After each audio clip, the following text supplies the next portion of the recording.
Salut, c'est Ariane des Croquantes. Dans l'épisode précédent, on a beaucoup parlé de jeûner, de ne pas s'alimenter de temps en temps. Et je l'ai mis en application la semaine dernière, pendant 3 jours. Je t'en reparlerai à la fin de ce 8e podcast, car je suis sûre que tu y trouveras de l'inspiration. Enfin, j'espère. Aujourd'hui, pour terminer cette série de podcasts, je voulais te parler de 3 points fondamentaux pour bien aborder ta transition vers une alimentation plus colorée, plus poétique, goûteuse et vivante. Oui, tu as bien entendu.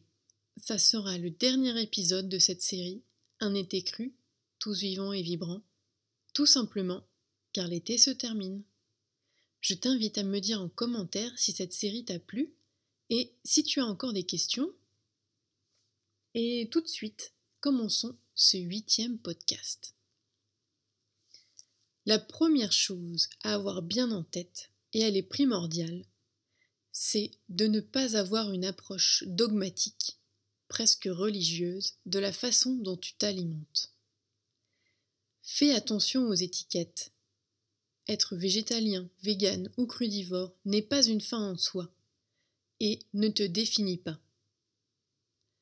On a également tendance à vouloir voir ou noir ou blanc, par exemple en voulant passer au 100% cru sans transition, ou éviter le gras, comme le suggère Douglas Graham. Hormis une urgence de santé, il vaut mieux y aller doucement, par paliers, et aussi s'autoriser des à-côtés sociaux. Et comme on l'a déjà dit, ne pas exclure de catégories alimentaires. Il ne faut pas non plus que tu décides de manger cru par contrainte. Il faut que tu y trouves du plaisir. Et si ce n'est pas le cas, alors viens tester mes recettes. C'est primordial. Changer d'alimentation doit te libérer, pas t'enfermer dans de nouveaux cadres rigides. En deuxième temps, je vais faire écho à de nombreux retours que j'ai en discutant de ce changement d'alimentation. C'est la peur d'avoir faim. Régulièrement, j'entends une voix qui dit « Mais si je remplace mon petit déjeuner par des fruits, je vais avoir faim ». Déjà, je te renvoie au podcast précédent et je t'invite clairement à tester le jeûne intermittent, ne serait-ce qu'1 ou 2 fois par semaine. Ensuite, il y a 2 réponses à cela. La première, d'abord, oui, tu vas avoir faim, probablement parce que tu ne mangeras pas assez. En réalité, tu peux facilement manger plus d'1 kilo de fruits pour un repas, et non pas une pomme et 2 bananes. Le petit déjeuner habituel composé de tartines ou de muesli est très calorique, je dirais même plâtrant, pesant. Tandis que la sensation d'un repas de fruits est très différente. On se sent léger, même si l'on a mangé à sa faim. La deuxième réponse, c'est que pendant une certaine période transitoire, ton corps est tellement heureux de recevoir enfin les nutriments qu'il réclame. Je te reconnais, toi, qui me dis que tu as faim tout le temps.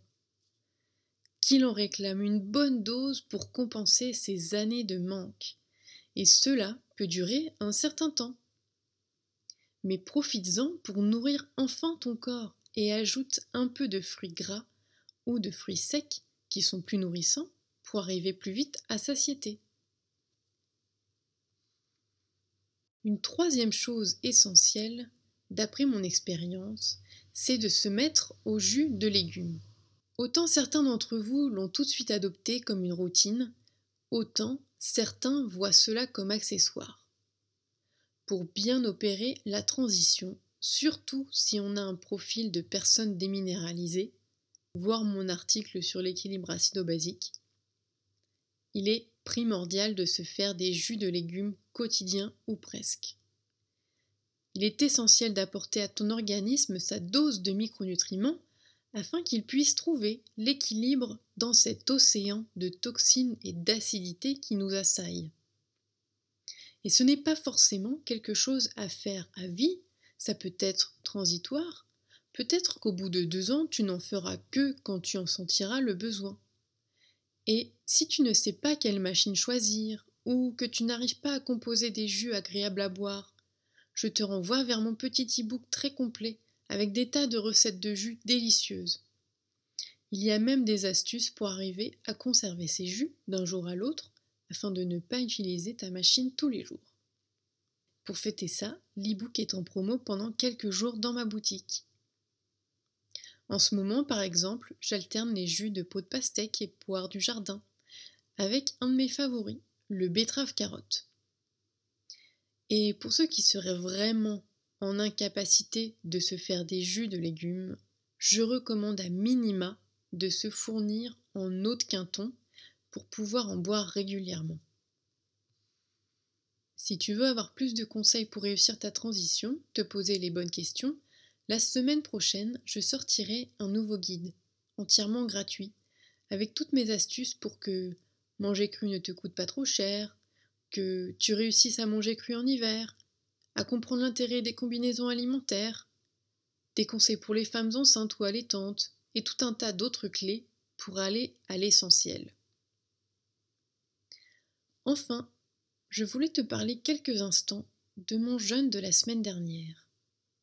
Pour moi, c'est une grande victoire. Mes premiers jeûnes longs, 7 jours il y a 2 ans, 3 jours l'an dernier, étaient essentiels mais difficiles à vivre. Je suis d'un profil de déminéralisé et épuisé. Et pendant un jeûne, ça veut dire être cloué au lit, incapable de rester debout plus de 5 minutes, impossible de dormir la nuit, voué à enchaîner les siestes la journée.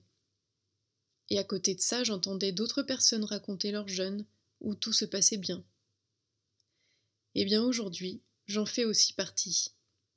La semaine dernière, j'ai donc jeûné 3 jours, presque à sec. Je dis presque, car il y a eu quand même 2 verres d'eau indispensables pour limiter l'acidité urinaire. Mais le plus important, c'est que ça s'est hyper bien passé. Je pouvais marcher, me balader, j'ai plutôt bien dormi, j'étais en forme pour continuer si le calendrier avait été plus souple. Et tout ça, je le dois à ces derniers mois qui m'ont bien préparé. Aucun stimulant ni alcool, pas de céréales, même sans gluten, le maximum de cru, jeûne intermittent, plus 24 heures de jeûne 3 fois par mois, des jus de légumes à volonté et de l'eau de Quinton quotidienne. Tout ça pour dire que, comme quoi, ça marche. Sois toi-même ton meilleur exemple et c'est comme ça que tu pourras inspirer ton entourage à faire de petits changements. Ou des grands. Pour finir cette série, n'oublie pas de me laisser ton petit commentaire ou retour de mail pour me dire si cette série de podcasts a pu t'aider à y voir plus clair et à passer à l'action. À bientôt et belle transition.